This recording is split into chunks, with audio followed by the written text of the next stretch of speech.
First of all, I promise you to try to stay in the limits of time which our chairman asked me to do. So I shall forget this paper and to go to some topics which my colleagues before said. First of all, ladies and gentlemen, allow me first to thank Mr. Vladimir Yukonin, the founding president of the World Public Forum, Mr. Walter Schwimmer, and Mr. Fred Dalimer, and Mr. Vladimir Kilkov. Just quickly as possible to present myself to you as ex-advisor of President Sadat of Egypt and ex-advisor of the Imam of the Azhar, and actually the president of International Union for Intercultural and Interfaith Dialogue. It's not a topic to speak about titles of organizations where you are president or general secretary. It's to say to you why I wanted to put together the interculture with interfaith, because I think that if we separate culture from religion, we can have a lot of problems. So I made them joining together and to act on the same time for encouraging the interculture exchange with the interfaith. So to speak about the history of my organization, that interests nobody, so we shall forget it. But to give some definition, and my friends who are more familiar than me, and professor and minister, about the meaning of the word Shia, so they can discuss later if my definition is correct or not. The word Shia was first used as a description for the two factions that arose because of the dispute between Ali and Muawiyah, who have been after the Prophet Muhammad. They were known as the Shia of Ali and the Shia of Muawiyah in the sense of supporters. The group at the side of Ali was known as Shia Ali. Over time, the word Ali is no longer used, and only the word Shia remained associated to that group who diverged from the Sunni in terms of doctrine. The meaning of the word Sunni is the word Sunni has always referred to a commitment to following the Sunnah of Prophet Muhammad rather than any particular group. But let us go for all what is happening in our world. I think that can interest you more. We can be all surprised for all this fighting every day. Even the world, but especially our world in the Middle East, started to be accustomed for fighting. And now we are living effectively the era of fighting between Sunnah and Shia. Even in my country, in Egypt, before, we never heard a lot about that. We know that there is sensibility between themselves, but to go to fight and to kill some Shia, I never heard about that. And I must say to you, the day where some of the Shia, we committed against them some crimes, I was really shocked. And I went with a group of Sunni to express our protest that that must never happen. And when we go to reference, I am really glad that our president gave us the opportunity to hear Khatimi, the man of wisdom. And before him also, or at the same time, there was Ayatollah Madari also.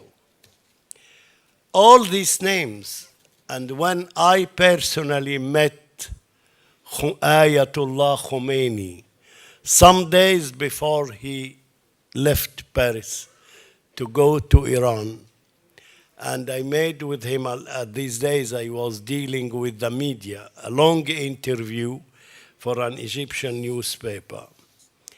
And he was insisting on the fact that the quarrel between Shia and Sunnah have no sense. And he cannot understand. I must go to the text he said to us in this interview, saying something near of which our colleague said today. If we agree that we have one God, if we agree on the Quran, if we agree on the Prophet, it's not important to disagree in a lot of other points. So that is to come to say, if we want to go to the reasons are political, the desire of domination from some group to another group. And when we say what to do, I hope that God help us to go to the people of wisdom, whatever they are, whatever the nationality they are, whatever the race they are, if they are Russian, if they are Buddhist, if they are whatever, to ask them to come with their wisdom, to make with you, for example, what we can call the international of wisdom, to ask people to go to the way of wisdom. And now, if I can say, I think the role of the heads of the Sunni and the Shiite is to find a common ground for dialogue. Dialogue is the only way to save our future. There is no other way. The anti-dialogue is the fight. The anti-dialogue is the hate. The anti-dialogue is to go to choose suicide and to die. So dialogue is the solution. And to ask them to go to this way of the dialogue, to avoid confrontation and violence, as we see in many Muslim countries. And the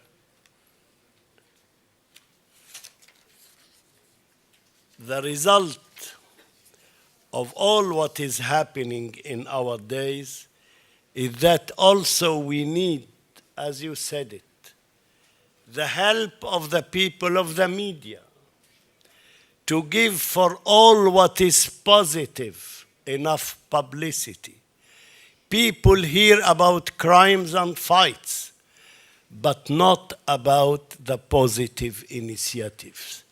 What Khatami made in his declaration, I personally support it, and believe me, I promise you, once I go back to my country, the first thing to be done in the television is to recognize the value of this declaration and to support it.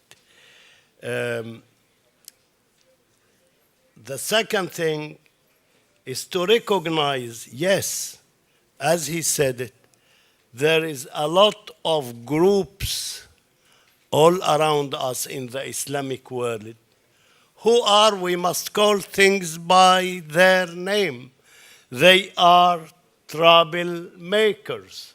If you are takfiri, you are a troublemaker. No way. Those who help by money and help all those who go to fights, that's also one of the reasons. Perhaps they were happy until you spoke about them. We must remember also the other side of the medai, which King Abdullah of Saudi Arabia, when he went 3 years, I think, ago to Madrid with the King of Spain, and he made for us a conference, I must confess to you.